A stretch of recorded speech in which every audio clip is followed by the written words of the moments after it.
Hi, Desai from Groovy Entertainment. Today we got another book on tape to play for you. Today's book is Patrick Henry from 1982, so let's get started.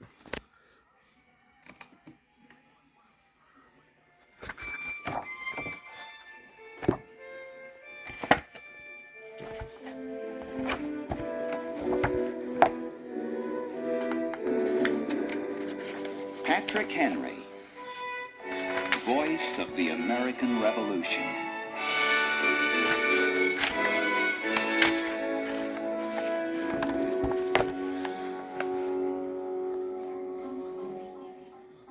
May 29th, 1736 was a golden spring day. The sun warmed the green fields and sent bright arrows of light through treetops to the forest floor below. The colony of Virginia was a rich land with plentiful wild game in the woods, clear mountain streams, fertile farmland, and a world of opportunity for its citizens. Anyone born in such a place at that time could look forward to a full and happy future.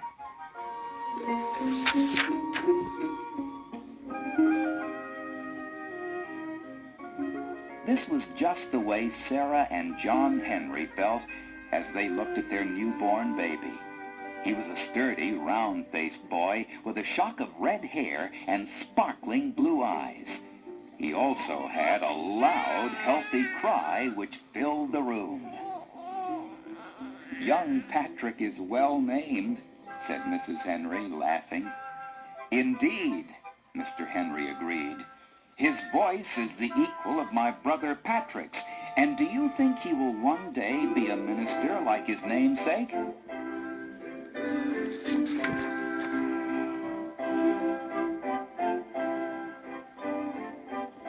"Heaven knows if he'll be delivering sermons," said Mrs. Henry, "but one thing is certain. People will be sure to hear him." Little Patrick quieted down soon enough.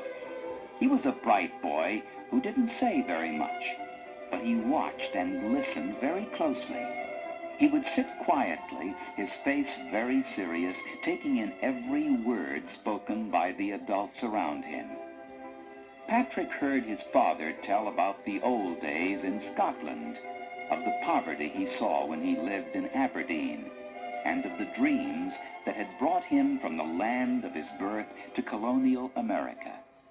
In 1707, Scotland had become part of the British Empire, but many Scots, like the fiercely proud Henrys, resented their English rulers. They wanted to have their own laws, their own church, their own king. Patrick listened to his father talk with pride about his family and how they had fought against the British crown. The Henrys had a strong tradition. They stood up for what they felt was right, no matter how harsh the penalty.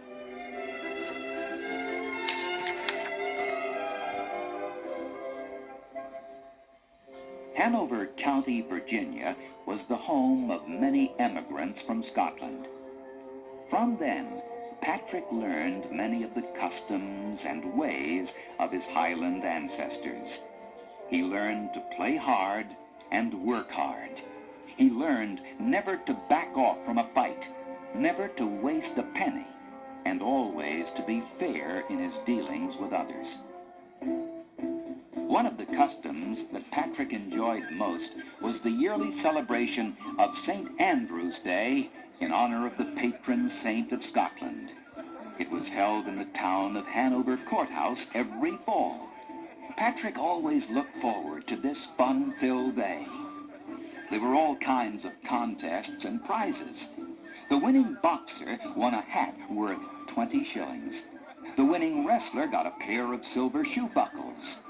The finest dancer got a pair of handsome shoes.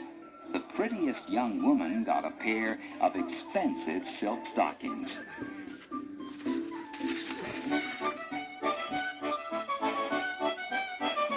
A race brought together the 20 fastest horses in the county.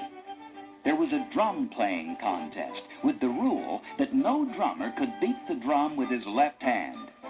There was a singing competition. and 20 of the county's best fiddlers entered in a contest with the top player winning a brand new fiddle. Listening to the fiddlers was Patrick's favorite part of the day. He loved the sound of old Scottish tunes played by the fiddlers. The music pleased him so much that he just had to learn to play the fiddle himself. Mr. and Mrs. Henry saw that he had a good ear for music, so they gave him a violin. That was all the youngster needed. On his own, he taught himself country fiddling. When he was a teenager, he also taught himself to play the flute, the lute, and the harpsichord. The joy of making music would stay with Patrick Henry all his life. Years later, when he had his own family, they would sit in the parlor and sing hymns every Sunday evening. Patrick's violin accompanied their voices.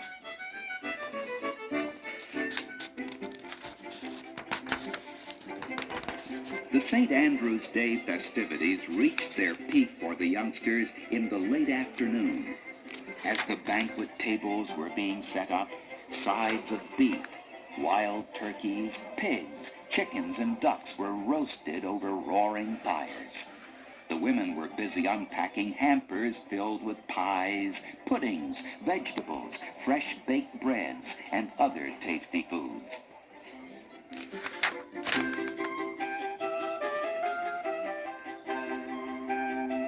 While all this was going on, there were foot races for the boys. Year after year, Patrick was among the fastest runners in Hanover County. When he was 8, he had his best running year. He won the St. Andrew's Day race for boys between ages 7 and 9. His prize was a piping hot mince pie, which he proudly shared with his family. Young Patrick had a good time all year long. On some days, he would get together with 1 or 2 friends, and they would take their fishing poles to one of the many creeks around Hanover Courthouse. On other days, he would go hunting with his father and his older brothers, John and William.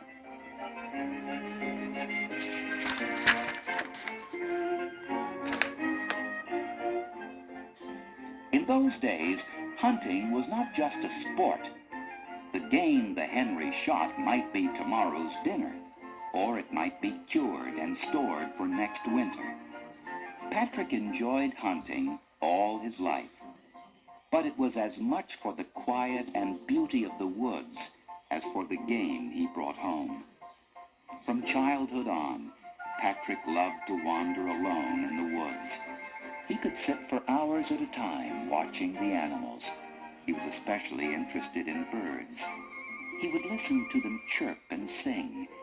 Then he would imitate their songs. Most people were amused by Patrick's clever bird imitations, but some folks in Hanover Courthouse called him that lazy Henry boy for spending so much time doing nothing worthwhile. His parents didn't feel that way. They felt that Patrick was a good boy and not the least bit lazy when they had something for him to do.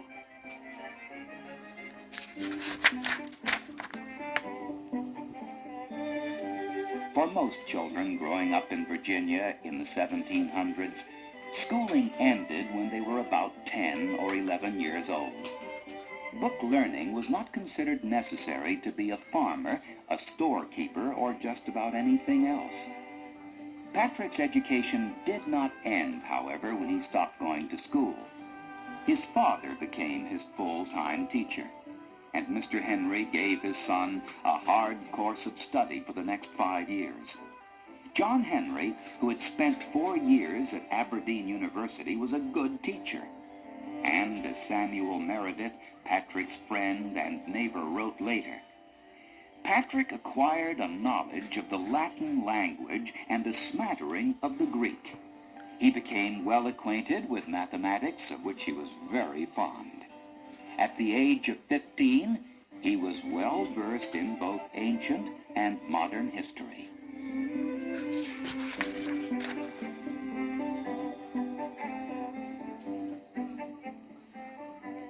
Meredith also remembered Patrick as being a quiet, thoughtful boy.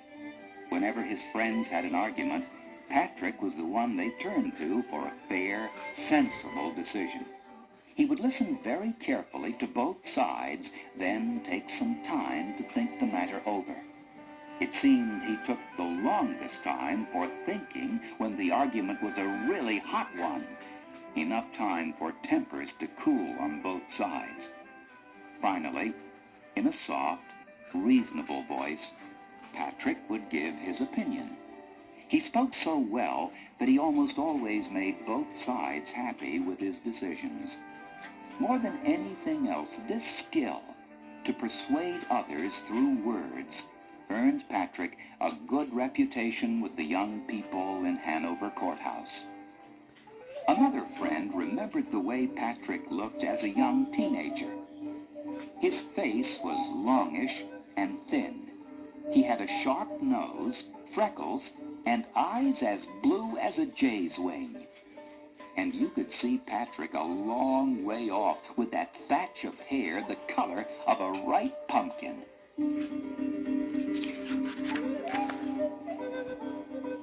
The friend also talked about the way Patrick dressed. His breeches, coat, and boots were like what we all wore, homespun and plain. But Patrick was different from us in one way. He always tried to keep his shirt and stockings clean. That didn't much matter to the rest of us. To many of the boys of Hanover Courthouse, Patrick was best known as a practical joker. One time, he caught a young skunk in a trap he had set in the woods. He put the skunk in a straw basket and covered it with a cloth. He brought it to school early one morning and set it on the teacher's desk.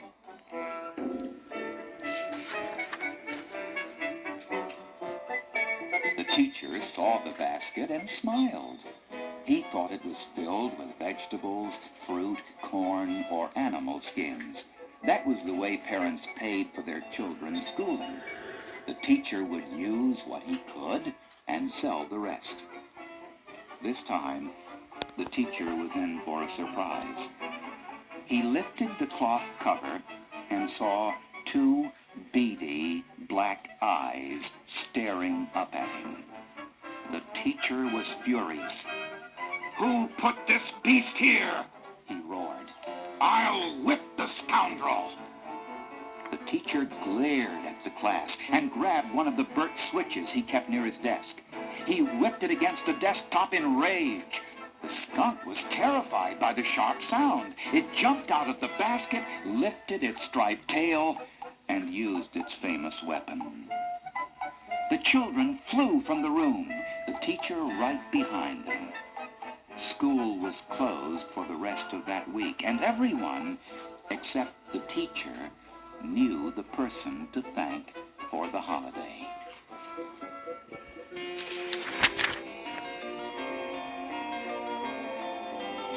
There was no doubt that Patrick had a real gift for talking. His uncle, Isaac Winston, once said, "Patrick, when he speaks, stirs the boys so that I've seen them jump up and crack their heels together and slam their caps on the ground and stamp them." Isaac's brother, William Winston, was also a fine talker. His speech-making impressed young Patrick deeply. The boy began by copying his Uncle Billy and soon was the better speaker. Uncle Billy taught Patrick how to hold the attention of a large group of people. He showed the boy when to speak in quiet tones, when to pause, and when to raise his voice dramatically. And he showed Patrick how to stand and what to do with his hands as he spoke. Uncle Billy also taught Patrick the ways of the woods. Billy was a true frontiersman. He dressed in buckskin, spent half the year hunting deer, and often lived with the Indians. Sometimes he would take Patrick with him into the backwoods for a week or two. There they camped out Indian style, living on berries, nuts, and whatever they could hunt or fish.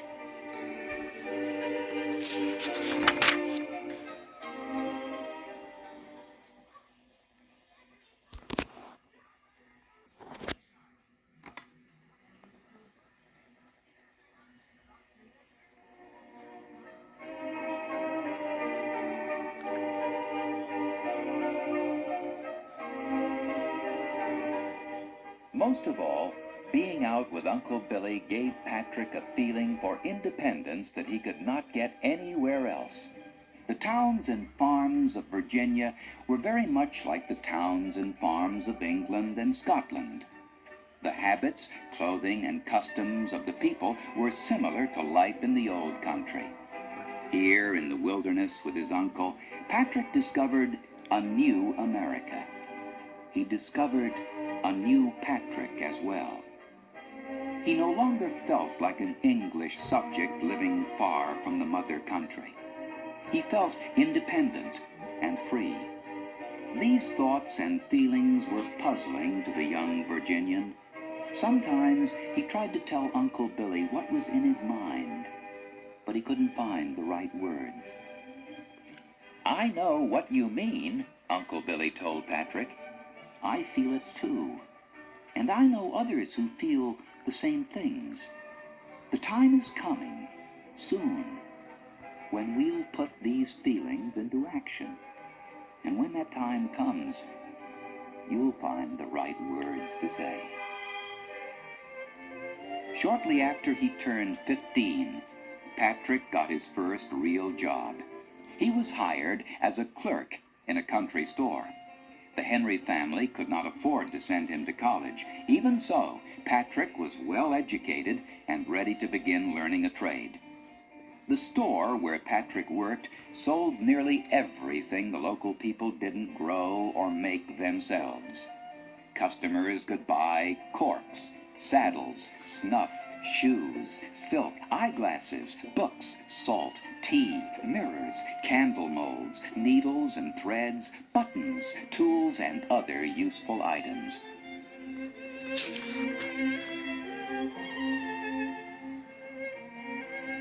Patrick clerked there for a year. In that time, he learned to keep the store clean, to wait on customers, and to do any other task the storekeeper set him to. Then, when he was 16, he left the store at his father's suggestion. "You have done well in your employment," John Henry told his son. "It shows you can succeed at business. And since your brother William is a hard worker, I have in mind that you and he should have your own general store." "Oh, Father," Patrick cried, "do you really think we can do it soon?" "Yes, I do," Mr. Henry answered. "In fact, I have seen just the place for this store. There is a small house where Newcastle Road meets Old Church Road. Everyone crossing the river must pass that way. There are people on the roads day and night. With good merchandise and hard work, you and William should do quite well for yourselves. I expect you to pay me back in a very short time."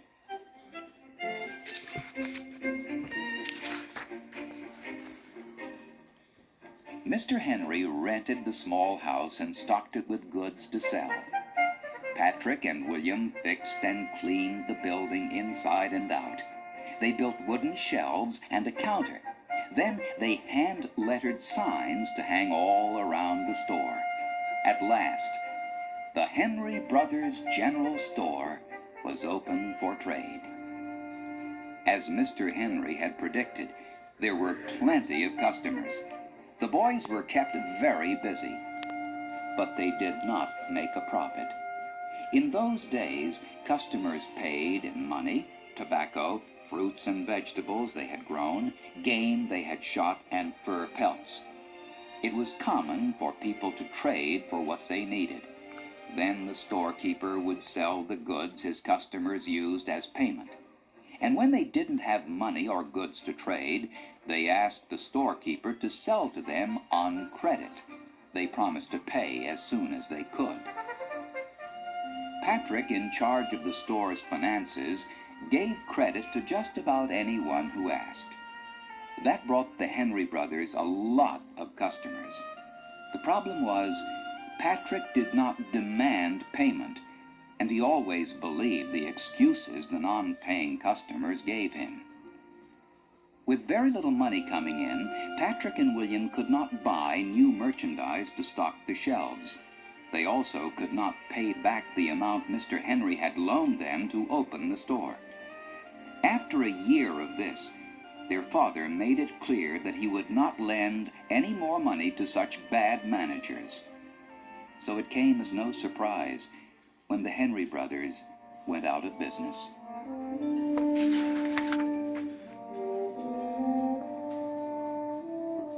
While Patrick was not a success at business, he gained a great deal from the time he spent in the store.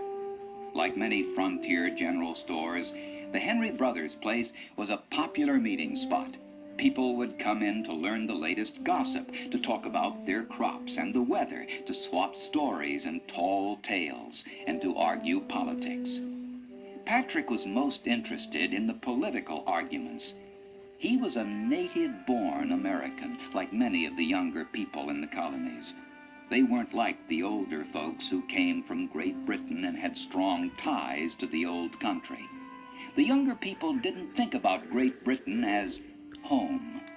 The young and the old often disagreed, and the store saw many a lively debate between them about freedom, about the right of colonists to make their own laws, and about land.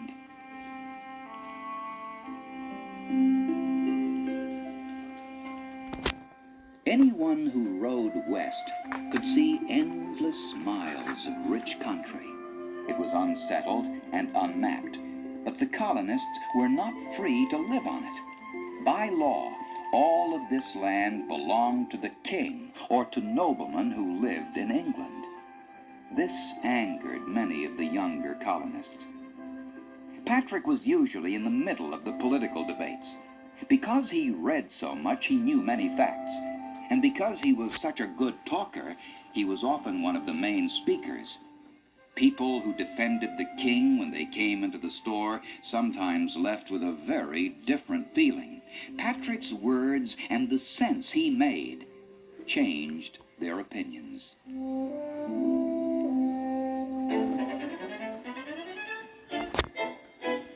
These debates could have made Patrick many enemies. But the tall, lanky teenager was so likable and clever that nobody took offense at his words. More than one listener told him, "Patrick, you ought to be a lawyer. Or maybe you ought to get yourself elected to the House of Burgesses over in Williamsburg." It was a good prediction of what lay ahead for Patrick Henry. He would become a lawyer, one of the best in the colonies. And one day, in 1765, he would be elected to the House of Burgesses, the colonial legislature of Virginia. There, as the representative from Louisa County, Patrick would stand out as one of the most forceful voices for independence. And in speaking to this Virginia legislature, he would say the fiery words that would be repeated with admiration throughout the colonies.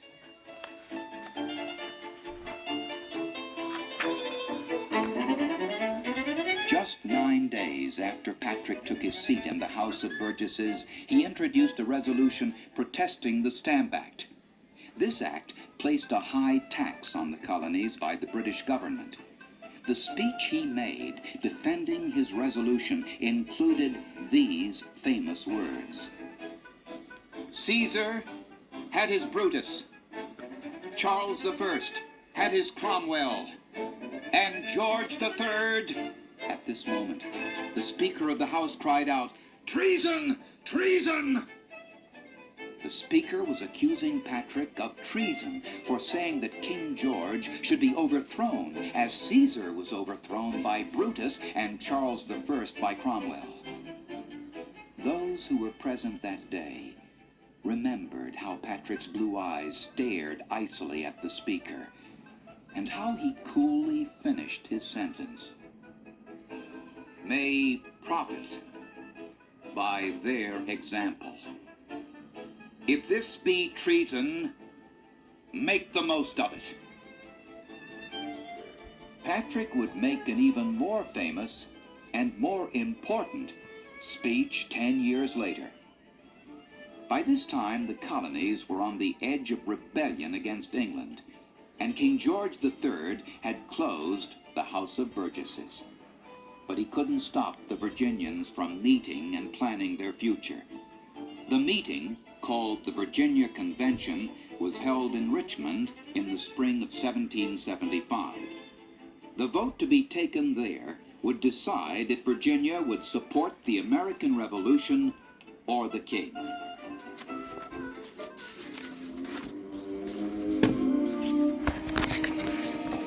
The men who spoke against revolution pointed out how war would hurt the colonists. They spoke of the thousands who would die on both sides, saying that American guns would be firing at men who were brothers and cousins. And so, even at the price of freedom, they called for peace. When it seemed that these loyalists might win the vote, Patrick Henry leaped to his feet. The hall fell silent. Nobody on this morning of March 23rd, 1775, wanted to miss a word uttered by this spellbinding speaker. Patrick spoke of Virginia's noble history, of the patience the colonists had shown each time the king put a heavier burden on them. He spoke of the efforts made by the House of Burgesses and how the king had scorned them. Then, with these ringing words, he closed his speech. Gentlemen may cry, "Peace, peace," but there is no peace. The war is actually begun. The next gale that sweeps the north will bring to our ears the clash of resounding arms. Our brethren are already in the field. Why stand we here idle? What is it the gentlemen wish? What would they have? Is life so dear, or peace so sweet, as to be purchased at the price of chains and slavery? Forbid it, Almighty God. I know not what course others may take, but as for me, give me liberty or give me death.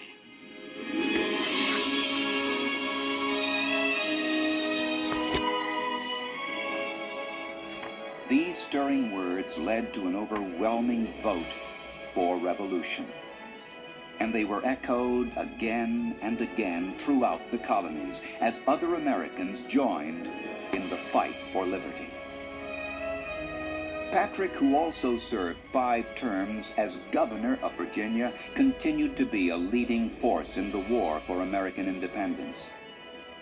And when he died on June 6, 1799, Patrick Henry was honored as the most unforgettable voice of the American Revolution.